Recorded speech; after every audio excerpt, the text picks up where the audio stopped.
They're looking instead to be a lot more roam focused and assist the map that way, as opposed to being your jungler's second help.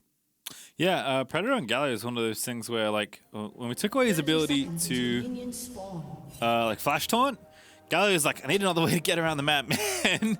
I need some faster shoes. So Predator certainly a way to get that happening, as Reyna did have a settings issue that has thankfully been resolved. So we are back into the game here, and peering over the rest of the keystones.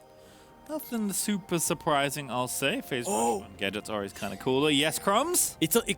They're going to do it again. It's a lane swap. This is what they did in Game 5 of the finals. They invade the red side, and they have the Sion, which is just a really solid 1v2 champion. And if teams are not used to this, which no team is, lane swaps have not happened in so long, then they can start falling behind in the early game, and you are going to have a very scary Caitlyn to deal with. Here we go. It is that lane swap. UOL sees it. Yeah, Boogie gives it up. He's like, hey, Ananasik, how you doing? Santa's here as well. The No Man's also off to the side. Reyna going to face check. Set low, pretty durable even at level 1. Gets the face breaker down. And there's the taunt coming in. And Santa's wishes he was somewhere else. Oh, is Ananasi going to go back in? Boss with the stun. That's a first blood for the Camille. TP in for UOL. It's carnage already. Here's Gadget looking to play. The red buff did go over to Boogie, though, I believe. But first blood went to Unicorns of Love. So who's the real winner? It may be Paz, who knocks up Santa's with the Q, but he's going to be out of there. And this lane swap's turning into a full-on extended jungle invade. Ooh, little short on the blast cone, but perhaps it's better off this way. And now Gadget's top lane because they have to match the lane swap, Crumbs, because this is, you know, completely normal League of Legends. She TP'd into that play. She wanted to be a part of it so badly, but that was just a big overstep out of the set, thinking that there was not going to be a follow-up from Unicorns of Love. They thought that they were really surprising them. Instead, we now just have a just an inverted regular game of League of Legends. It's Aussie lanes. You know, they're upside down, just like regular lanes. As Archer and Reyna here going to get the push going. Thankfully, we will get to see the 2v2 play out with the Orianna in the lane, because that was something that the lane swap could have potentially avoided, which is a kind of a creative solution for V3 here. As Ananasik is going to vertically jungle as well, going to take out this red buff. Boogie also stole one, which is why Ananasik is trying to make sure he secures both buffs. Otherwise, he's going to get himself 3 buffed and have a bad time. Also, Boogie might face check this Graves, but it's level 2 to level 3. And now Boogie's going to know. Ananasik happy to fight here. Graves just so aggressive, but Boogie does get the smite down. I believe he got the big raptor. He's running low on mana, though, but Ananasik's trying to get that last few shots in and will force the flash. Okay, so at least Karthus got a Dark Harvest proc there, but that's going to give the Graves more control over this bottom side of the map. Unfortunately, there's not a champion that you can dive down here. The Sion is going to have the wave pushing against him, so he'll just be happy to lose out on some CS and stay in experience range, but the opportunity to dive him, as long as he doesn't overextend, won't present itself. But it also means that the top side is split, that the Karthus gets the path to the top side, so the same way that Sion has to play safe side, now you've got Orianna and Nautilus playing this way, but because of the teleports being burned earlier, the Caitlyn has an advantage. Let's see if they can actually pull this enough. He does have Flash. Flash Paz had to use it as well. Boss with the hook shot. Paz just respects the situation and gets himself out of there. Boogie is top lane, actually going for this. Reyna with the Hex Flash in. But the hooked in onto Santos. That's just going to be a kill. Yeah, Santos is going to take out the Karthus. And Gadget, will he live to tell the tale? Archer going in. He gets the kill. Flashes out of there. And now Santos, no flash, but he does have Ignite. But Reyna going to play Gatekeeper here as Archer gets away with it. Okay, this one's getting messy there. It hurts the Orianna more than anybody else, but it's still a positive thread for Unicorns of Love. You see now that the bottom lane is freezing a wave, so the Sion is in even more trouble. Let's see if Graves gets a path towards the bot side again. The ward here is going to allow him to push up and overextend here, knowing that he's not actually going to get ganked. So focusing the bot side from Unicorns, and Caitlyn focus from V3. Everything as expected. Paz, though, is going to move up to try and break this freeze that Boss had begun, and I think he's been successful so far. Check in just a moment when the next minion wave comes riding in. Top lane, Santos is trying to get out of there, but not just yet. However, Archer is out of there. And, ooh, that's a PF sword quite quickly. Already ticking down stack off the cull as well. So feeling pretty good. In fact, just going to TP down. Decided that I do want to be a bot laner again. Wow, they are just being relentless in pressuring. It's like every single play that has happened this game is V3 doing something and Unicorns of Love trying to respond.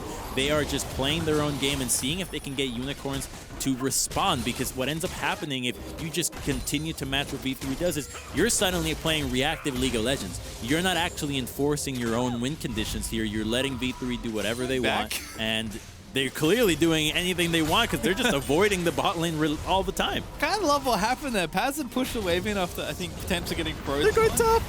Had the Demolish procking in, and Archer zoomed in for the turbo plate donation. Like, picks up 2 plates after the Demolish proc from Paz, and now we're straight back to the top plate. Don't worry about it. Oh my god, they are just outpaced. It's really, okay, this is just going to obliterate the Camille. It doesn't actually do that much for the bottom lane, but now the Camille has to just bounce around non-stop, and she doesn't get to have a ton of farm, which was one of the win cons that we wanted to see out of Unicorns of Love, the split pusher against the tank.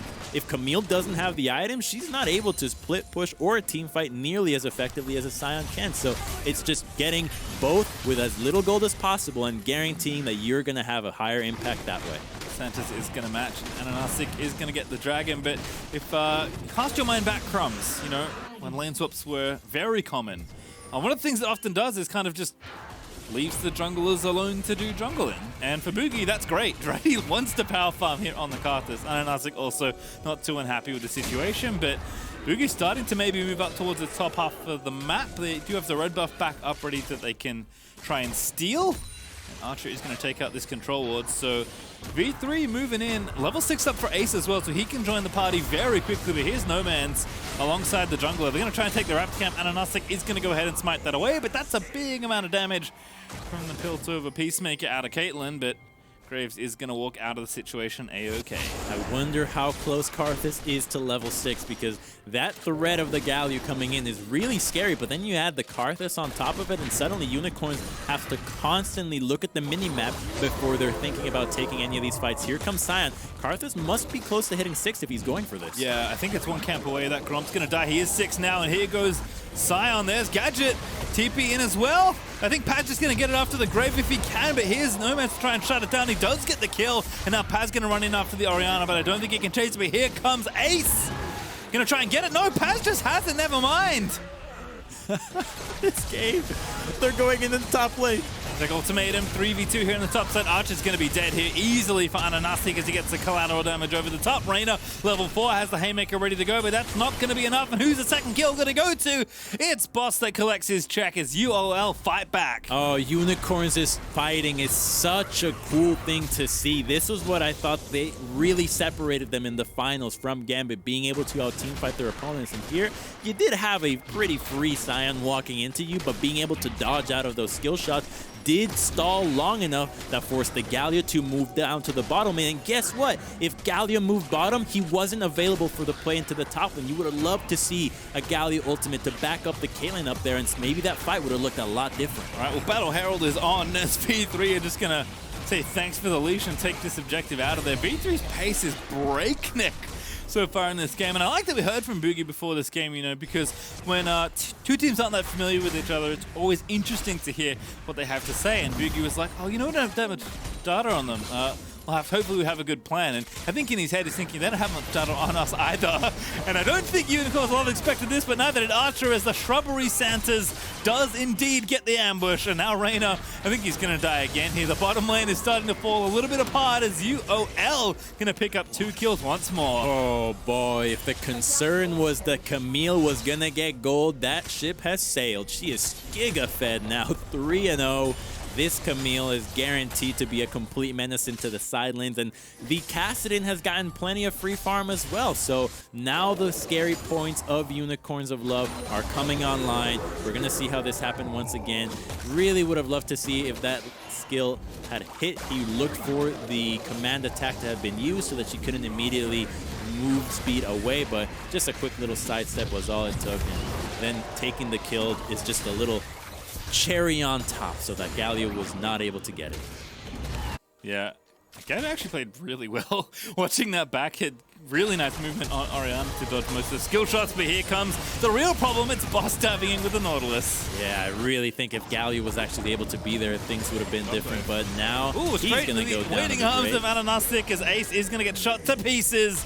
Make it the second kill there for the Graves. As UOL starting to find the tempo they like here, I think. V3 have set a pretty quick game pace, and UOL are happy to play along. You said their pace was breakneck pace here. I think they just broke their own neck on this one, though, because they have been going so fast. Unicorns have been calm and collected, waiting for the opportunity that they knew could outpace them, that they had the right combinations of damage and CC.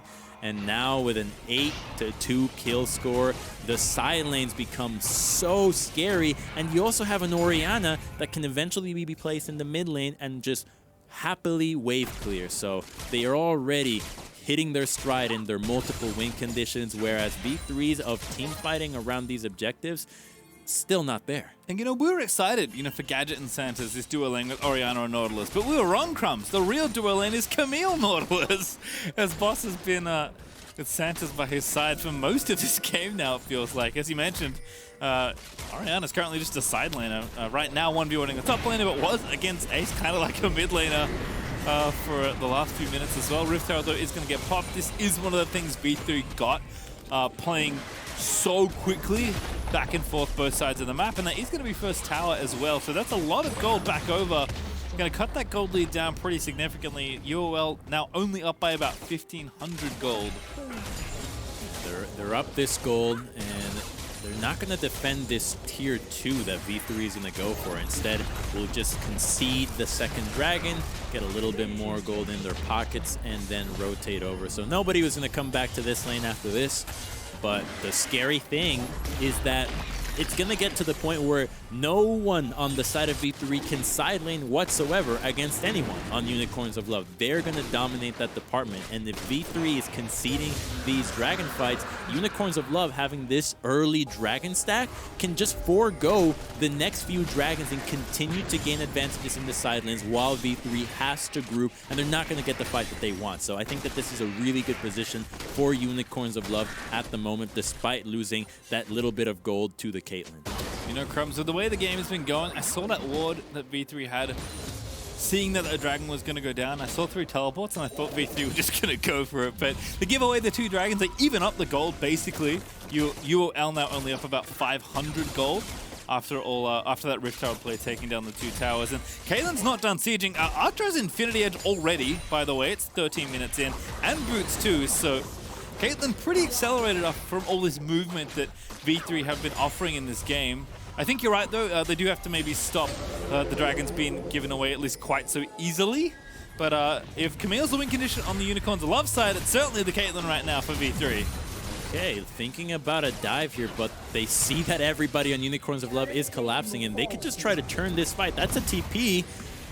No Nautilus nearby, though. Is Gadget TPing in on the Oriana? He's the UOL bot lane player. Don't worry, you are watching the right team. Plus, in the meantime, going to go ahead and take down the Scuttle Crab. Doesn't have TP, but is going to be up relatively shortly. And Camille with that Trinity Force. As you mentioned, this is kind of the big obvious problem for V3 here, is just how accelerated Boss is in this game. Accelerated, and so far yet from his 3-item spike that becomes the scariest of them all. That's the Hydra with the Death Dance. She is just an absolute menace at that stage, and knowing that she has just a free one-way ticket to that item destination is what's really scary now for V3. They have 3 minutes until the dragon fight that they really want to happen, but I'm scared for them. Will they actually get to survive up until that point? Because you see that the Caitlyn and Zed and Karthus have to pretty much just stick together the whole time because of how quickly they can get this burst down from the Unicorns of Love members that can come out of nowhere. Their engage is really long range as well. Well, Boogie has been farming up Storm as 8 turret plates to 5 in this game, so a lot of tower gold going over to either side here, as Archer is going to go back to do a bit of shopping as well. So we're 2.5 minutes up until this next dragon. I think Karthus is going to hit level 11 before that point. And Archer already pretty strong, as we mentioned, and Gadget's still kind of charging up. Cassidy not really at the point, level-wise or item-wise, where he wants to necessarily get involved in a full-on 5v5. So it does feel like V3 are well set up to contest for this next Dragon, but they're going to contest for this next Rift Herald instead, because they've been all about the early tower gold so far. This is what they want. You can get the Caitlyn here early and start setting up some traps, but notice that they need the Scion to be with them before they can actually feel confident in going for that. The Kassadin is just making sure that the Galio does not have an avenue to teleport into this fight, since his ultimate won't be in range here. If V3 isn't prepared for this, Unicorns can strike out of nowhere. Now that Camille is here, her flash is up. You saw how quickly she was able to delete Archer. She has to stay next to the set. It's her best chance of surviving. Comes Scion, but actually Santos goes in, and that's going to be a kill in on Tabugi. Already going to take down the Karthus. Here's the ultimate at him. Galio with a very nice taunt. Going to shut down Boss. Ananasi going to go down as well. And Reyna over the top with a showstopper. It's going to do just that as Paz and Archer are chasing down the rest. Flash in there for the Caitlyn's going to give that kill over. And now Santa's going to have to run away and hook himself to the wall. No Man's, though, on the back end of the play. He's able to take down Reyna. And who got the Herald? I believe No Man's got it. And he is going to get the eye and try and dip away. He's level 12, but he's getting chased out with a Galio. Nice roof walk, though. Gets him out from under the incoming Justice punch.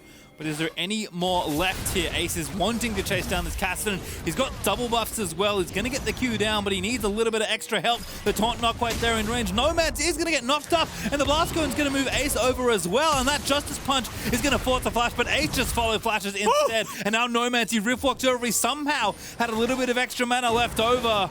And Archer might finally get a kill after all. He's so close to being in range. That Q just barely misses. And now UOL, they're going to try and save the cast, and they're going to TP in, and Nomads, he gets the kill, he's got mana back, he's going to go in as well. Archer getting low, he's going to get slain by Boss, surely. There's the double kill for the Kassadin. He had no mana, he had no health, he had no hope, and somehow he's gotten 2 kills and assists, and he's almost back to half HP. It was won! They had won the fight! It was a shame they lost the Herald, but the pace on the Kassadin turns into 2 kills for Cass and another one for Camille. Such a painful play, and that's a hurt pause. That's a hurt pause. Whoa. Well, we all need a break after that. That was absurd. Wow. Okay. Well, we can take stock of what just happened with the Herald play, because V3 wanted to take the fight. We know they won a team fight, and the hero for me there was that the Galio was able to find a teleport despite Kassadin hounding him away. He was able to get into the fight first and lock down the Camille before stopwatches were able to be used, comboed so well with the Karthus ultimate. It all just fell apart off of that chase. It looked so tempting, but Kassadin with the fleet footwork staying alive, and then just having just enough mana to live. Boy, that's a chase for the ages. All right, well, we do have a pause, Crumbs, and I do know why. Haunter has made an appearance at Worlds. Despite not being able to make it in person himself this year, there has been a water spill on the stage. I'm not sure who did it. I'm assuming like No Man's is like flailing around, knocking his water over after how ridiculous that play was, but that'll get cleaned up and we'll be back into the game ASAP. Sometimes life gets in the way, man, and water spilling on your keyboard, not a good time. Yeah, I would have spilled whatever I had in my mouth after seeing that, just seeing the Kassadin turn things around. He's 4-0 now, right? This is a 4-0 Kassadin, the one guy you never give kills to. If Camille, you looked at her, she was fed, you can manage it, but now the Kassadin, now how can you sideline against him? You saw what he did to the Galio now, and he had barely any resources. With these kills added to him, it gets harder for V3. Yeah, I got to take a deep breath, because this game is still so winnable despite the score being so lopsided in the side of Unicorns of Love. Gold is close. It's something that is a difficult skill to have, which is when you're in the game, can you actually tell how close the game is, where you're at? Because we as spectators, we see the gold, we know exactly who's got what, but as a player, you just have to speculate on CS, on plates, on experience, and that can often get into your own head, and you might psych yourself out thinking that you're further behind than you actually are. Yeah, I think the other thing as well is like, oh, we're back in game. You know, gold is fairly even as we look up. It's 1,300 or so for UOL. They're going to take this third dragon as well. That's a really big deal, actually. as the Soul Snowball is well and truly underway now for the Unicorns of Love. V3 will be forced to contest at every Drake from this point forward, but yeah, sure, let's watch it again. So Galio gets a TP, and the second he TPs, they go in. It's unlucky that Karthus didn't have his E available, but he gets a Poppy ultimate right away, and then it's a surprise Galio from the back that really turns everything around, right? You got 2 for 1 already. You're guaranteed to get these 2 extras after this one. Once the Caitlyn Flash, I believe they don't actually end up taking the Nautilus here. Although this slow-mo makes me think that he goes down. We get to go back to this chase, which is just so tragic there. The fact that he walked forward, knowing that the Q was gonna be farther range, saved his life, and just barely dodging out of the Piltover Peacemaker. Just such a cool play here. Yeah, I mean, this is just, oh. I mean, this is a man that clearly knows his way around Kassadin. I can see why it was banned so often in the final. Oh my. What can you say? You gave these 2 champions that are so scary so many kills, and now they're killing people in the side lanes again. Man, it's just a menace. Level 14, 2 items, almost fully stacked to Rod of Ages, can't be far away from the transform.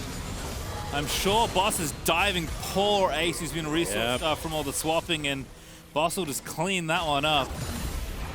And this is kind of what I was trying to get at, where it's like, yes, the gold was close when we looked at it, and I think the scaling is like, I don't want to say equal, but like both teams have scaling champions they can rely on.